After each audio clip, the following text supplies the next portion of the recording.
की power n formula x की power n plus 1 बटे में n plus 1 where n not equal to -1।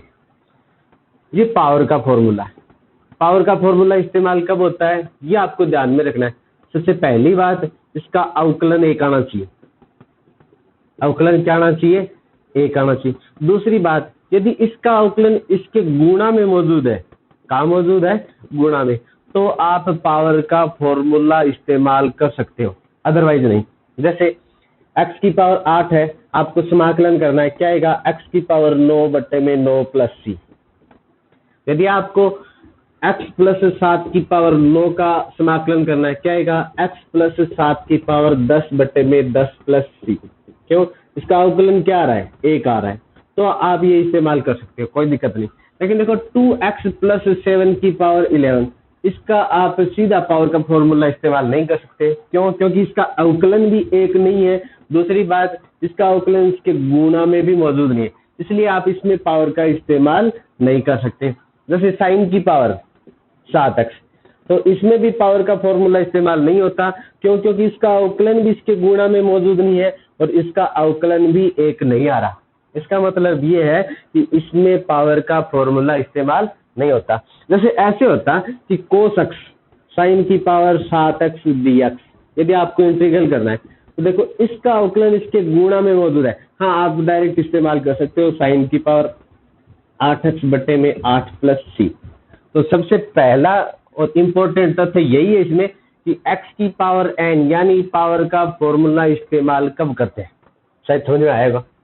ठीक है, पहली बात। दूसरी बात, देखो समाकलन के फॉर्मूले होते हैं, आपको याद रखने सभी फॉर्मूले। अब देखो मैं 5 प्रॉपर्टी बता रहा हूं, उस प्रॉपर्टियों को ध्यान में रखते हुए समाकलन करने हमेशा। पहली प्रॉपर्टी देखो, आपको बहुत सी जगह ये मिलेगा 1 प्लस कोस 2x या 1 माइनस कोस 2x, ये बहुत सी जगह मिलेगा। चाहे कैसा भी समाकलन हो, अवकलन हो या अवकलन के अनुप्रयोग हो, बहुत सी जगह ये 2 प्रॉपर्टी लिखी हुई मिलती है। आपको ध्यान रखना है कि यदि 1 प्लस कोस 2x है तो इसकी जगह आपको लिखना है 2 कोस स्क्वायर x सदैव हमेशा, और इसकी जगह लिखना है 2 साइन स्क्वायर x। ये नहीं है कि आप बार बार अप्लाई करोगे 1 प्लस इसकी जगह रख दिया 2 कोस स्क्वायर x माइनस 1, ये इसे काट दिया, ऐसा बार बार अप्लाई नहीं करना है। इसको भी देखो 1 माइनस, इसको आप लिखोगे 1 minus 2 sine square x, minus के साइन के कारण ये माइनस होगा, ये प्लस होगा, ये कट गया। बार बार ये अप्लाई नहीं करना, डायरेक्ट आपको ध्यान में रखना है। यदि कोई भी समाकलन, अवकलन, समाकलन के अनुप्रयोग, अवकलन के अनुप्रयोग आए तो यदि प्लस के साइन के साथ है तो 2 कोस स्क्वायर x सीधा लिखना है, और माइनस के चिन्ह के साथ है तो 2 साइन स्क्वायर x सीधा लिखना है। ये पहली प्रॉपर्टी है, आपको याद रखनी। अब देखो दूसरी प्रॉपर्टी। दूसरी प्रॉपर्टी क्या है कि 1 plus sign x sign 2x और एक 1 माइनस साइन 2x, ये दोनों बातें कहीं भी लिखी हुई है तो देखो, एक को आप लिख सकते हो sine square x plus cos square x, plus sign 2x का फॉर्मूला क्या होता है? 2 साइन x कोस x। ठीक है, यदि माइनस का साइन है तो यहाँ पे माइनस आ जाएगा। इसका आप लिख सकते हो cos x plus minus sine x का होल स्क्वायर। यानी ये दोनों कहीं भी लिखी हुई मिले, आपको इसकी जगह तुरंत सीधा ये लिखना है। ये नहीं है कि आप बार बार अप्लाई करोगे, फॉर्मूला लिखते जाओगे, ऐसा नहीं है। तीसरी बात, कोस x प्लस साइन x, कोस x माइनस साइन x, ये टर्म बहुत बार आती है और सारे क्वेश्चन इंपॉर्टेंट होते हैं इसकी टर्म पे। कोसाइन प्लस माइनस के साइन के साथ अंश और हर में मिले, कहाँ मिले?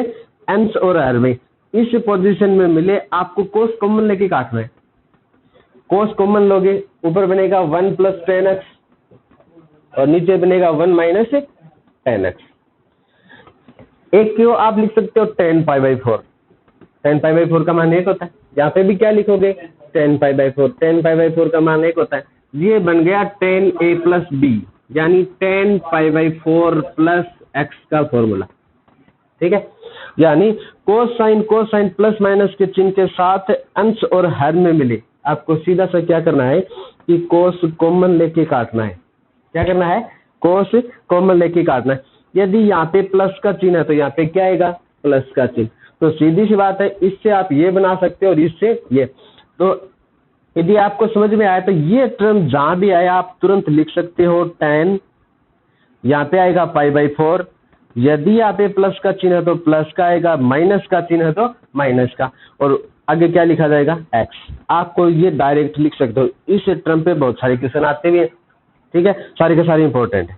ठीक है, चौथी टर्म देखो, आपको कई बार लिखा हुआ मिलेगा 1 - x² का रूट, या फिर x² - 1 का रूट, या फिर 1 + x² का रूट। ऐसी कंडीशन बहुत बार आती है। ठीक है, तो देखो अपनी 3 सर्वसमीकाएं होती हैं। sin² theta plus cos² theta बराबर 1 पहली। ठीक है, tan² थीटा प्लस 1 बराबर sec² theta, cot² theta plus 1 बराबर cosec² थीटा। देखो बहुत बार मैं बोलूंगा कि c के साथ c आता है,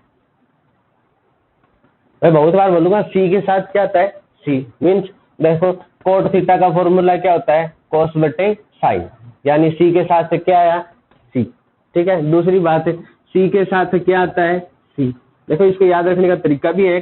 साइन के साथ cos आता है, मान रहता है 1, tan का उल्टा cot, दोनों में जोड़ा 1, c के साथ c, बाकी बच गया sec। रिपीट, साइन के साथ cos आता है, मान क्या रहता है?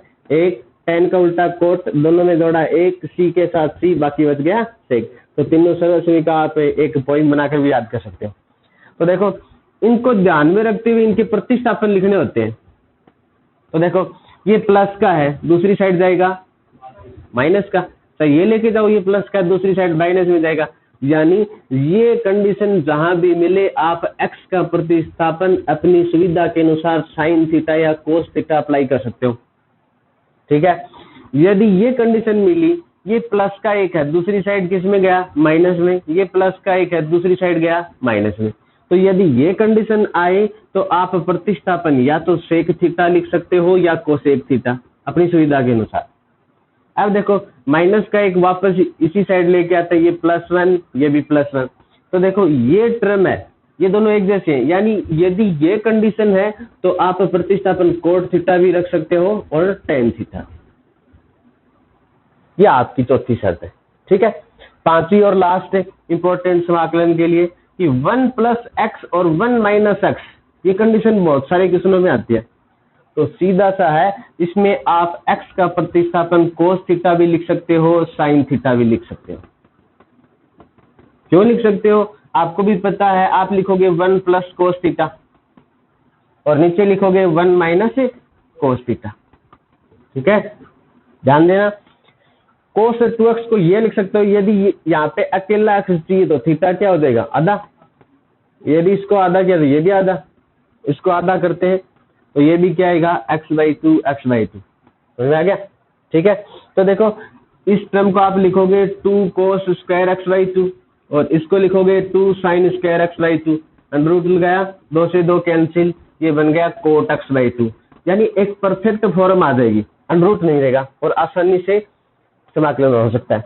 एक बात और समाकलन के लिए इंपॉर्टेंट है कि समाकलन सभी का समाकलन जरूरी नहीं है। समाकलन के फिक्स फॉर्मूले होते हैं। अवकलन आप किसी भी फंक्शन का कर सकते हो सकता है 0 आ जाए, लेकिन समाकलन के लिए कंपलसरी है कि जो फॉर्मूले वो इस्तेमाल करने होते हैं। ठीक है, जैसे आप sin² x का अवकलन करते हो,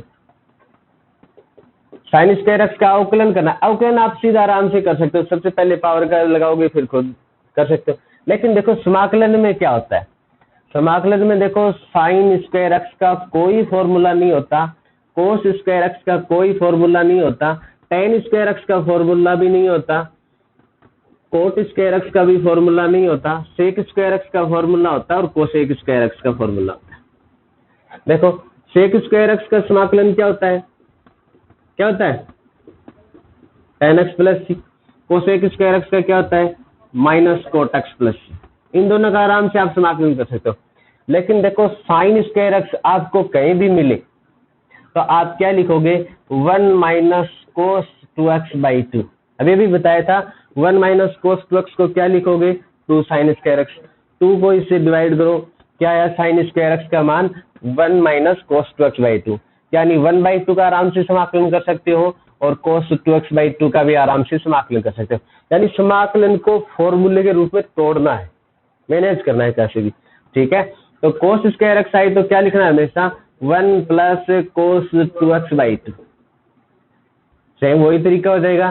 टेन स्क्वायर एक्स को किस में लिखोगे, सेक स्क्वायर एक्स माइनस 1, क्योंकि सेक स्क्वायर एक्स का आराम से समाकलन होता है और 1 का भी हो जाएगा।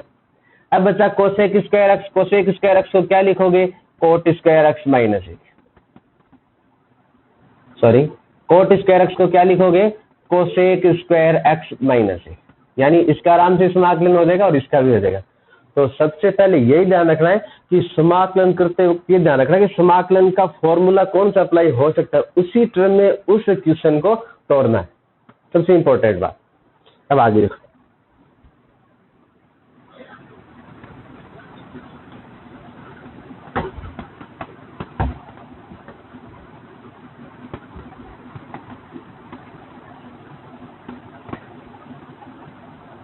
देखो कुछ सीधे से समाकलन होता है। देखो 1/x का अवकलन क्या होता है, -1/x²। 1/x² का समाकलन क्या होता है, -1/x + c। मीन्स x की पावर 7 का समाकलन क्या, तो क्या लिखोगे, x की पावर 8/8 + c, सीधा लिख दिया, कोई दिक्कत है। लेकिन देखो यदि x की पावर -7 है, मीन्स 1/x की पावर 7 है, तो आपको समाकलन करना है, क्या करोगे। देखो अमूमन तरीका तो ये होता है कि x की पावर -7 लिख दी +1 बटे में -7 + 1 + c, समाकलन करने का तरीका तो ये, यानी क्या आया, x की पावर -6 बटे में -6 + c, यानी क्या आया -1 बटे में 6 x की पावर 6 + c। लेकिन यदि आपको डायरेक्ट सूत्र याद रखना भी चाहिए, x की पावर -7 यानी 1 बटे में x की पावर 7 का यदि आपको समाकलन करना है तो इसमें से एक पावर घटाओ, पहले तो साइन बदलना है, चिन्ह बदलना है, फिर एक घटाओ, यानी 6x की पावर 6 + c, सीधा लिखना है। जैसे 1/x² है तो 1/x² का क्या होगा, पहले तो चिन्ह चेंज हो गया, 2 में से 1 घटाया, 1 x की पावर 1 + c, ठीक है। अब देखो ये भी क्या है, पावर का, लेकिन अप्लाई कब हो रहा है, अप्लाई तब हो रहा है जब इसका अवकलन क्या हो, एक मौजूद हो।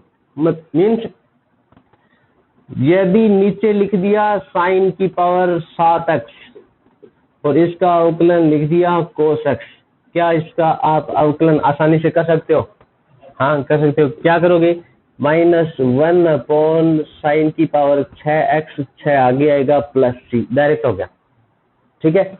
ऐसी टर्म बहुत बार आती है। तो यदि नीचे पावर है, नीचे क्या है, पावर का कोई भी फंक्शन है और आपको समाकलन करना है, तो यदि इसका अवकलन ऊपर मौजूद है, पावर का इस्तेमाल कर सकते हो आसानी से। यानी पावर का फॉर्मूला कब अप्लाई होता है, शायद आपको पता चल गया होगा, ठीक है, क्लियर। रोक ले, आगे दूसरी वीडियो बनाओ।